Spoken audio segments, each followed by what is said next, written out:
Assalamualaikum warahmatullahi wabarakatuh. Hai guys, perkenalkan nama saya Ina Dwi Septiani. Nah, pada kali ini saya akan memaparkan sebuah video tentang sistem urinaria. Enjoy for watching ya. Apa sih sistem urinaria itu? Sistem urinaria atau sistem perkemihan adalah sistem untuk penyaringan darah, sehingga dapat mengeluarkan zat-zat yang tidak dibutuhkan tubuh lagi dan menyerap zat yang masih dibutuhkan oleh tubuh. Apa saja sih organ dalam sistem urinaria? Yang pertama ada ginjal. Ginjal berfungsi untuk menyaring darah serta membuat urin yang akan dikeluarkan oleh tubuh. Kemudian ureter berbentuk seperti tabung, berfungsi untuk saluran membawa urin ke kandung kemih. Kemudian kandung kemih berfungsi untuk menampung urin sementara, dan uretra seperti tabung yang akan membawa urin keluar dari tubuh. Pada bagian ginjal terdapat 3 bagian penting. Yang pertama ada korteks atau kulit ginjal, kemudian medula, dan juga ada pelvis. Nah, pada bagian korteks ini terdapat nefron untuk penyaringan darah. Nefron itu adalah unit terkecil dari ginjal yang masing-masing dari manusia itu terdapat lebih kurang 1 juta nefron. Tahap-tahap penyaringan pada nefron yang pertama adalah tahap filtrasi. Nah, pada tahap ini terjadi di kapsula Bowman, menghasilkan urin primer. Yang kedua, tahap reabsorpsi. Tahap ini terjadi di tubulus proksimal. Fungsinya menyerap kembali zat-zat yang masih diperlukan oleh tubuh dan menghasilkan urin sekunder. Tahap terakhir ada tahap augmentasi, yaitu terjadi tubulus distal, mengeluarkan zat yang masih tidak diperlukan oleh tubuh dan menghasilkan urin sesungguhnya. Berikut ini adalah fungsi dari sistem urinaria. Yang pertama, mempertahankan keseimbangan tubuh, kemudian mengeluarkan zat sisa organik. Yang ketiga, membuang produk yang tidak dibutuhkan oleh tubuh lagi, kemudian pengatur keseimbangan asam basa tubuh, dan juga pengatur konsentrasi ion-ion, mengeluarkan zat racun, pengaturan tekanan darah, dan pengaturan produksi sel darah merah. Penyakit pada sistem urinaria. Penyakit ini biasanya terdeteksi dari perubahan warna urin. Urin yang sehat dan normal umumnya berwarna jernih, kekuningan, hingga kuning keemasan. Warna tersebut dihasilkan oleh zat yang disebut dengan urokrom. Namun, konsumsi obatan atau makanan tertentu kadang juga dapat memperubahi warna dari urin tersebut. Berikut ini adalah contoh penyakit pada sistem urinaria. Yang pertama ada infeksi saluran kemih atau ISK. Infeksi ini terjadi di bagian manapun dari sistem urinaria, mulai dari ginjal hingga saluran kemih. Yang kedua, batu saluran kemih adalah kondisi ketika terbentuk batu di sistem urinaria, seperti batu ginjal, batu ureter, atau batu kandung kemih.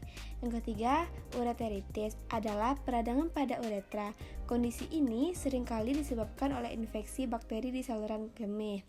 Yang keempat, gagal ginjal. Gagal ginjal terjadi ketika ginjal tidak mampu menyaring darah dan membuang cairan serta zat limbah tubuh.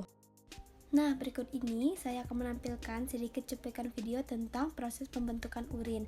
Jangan lupa disimak ya teman-teman. Nah, proses pembentukan urin ini terjadi dalam organ ginjal melalui sebuah proses yang disebut dengan ekskresi atau proses pengeluaran zat sisa metabolisme dari dalam tubuh manusia. Nah, perlu kalian tahu bahwa ginjal kita terdiri dari jutaan unit penyaring atau biasa disebut dengan nefron.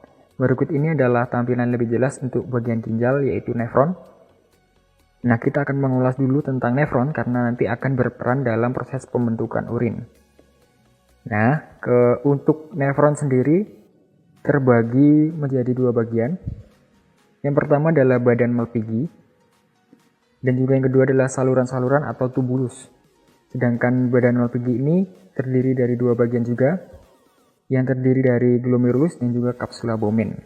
Nah, sekarang kita akan masuk ke inti pembahasan kita, yaitu bagaimana proses pembentukan urin.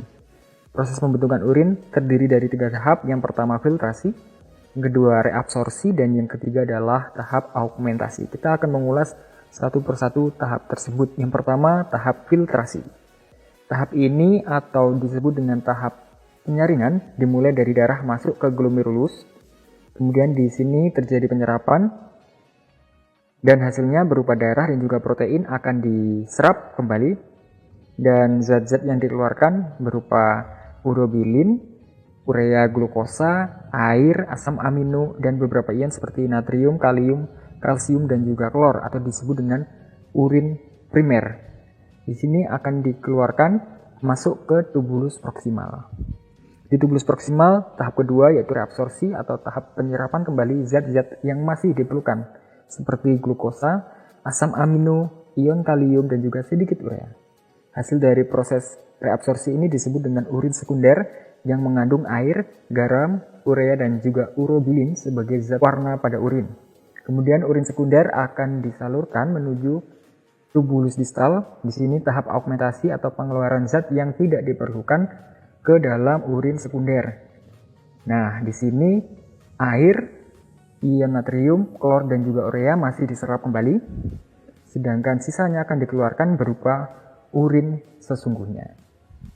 Nah, urin sesungguhnya ini kemudian akan dikeluarkan dari ginjal menuju ke kandung kemih melalui sebuah saluran yang disebut dengan ureter. Dalam kandung kemih, urin akan disimpan sementara sampai penuh.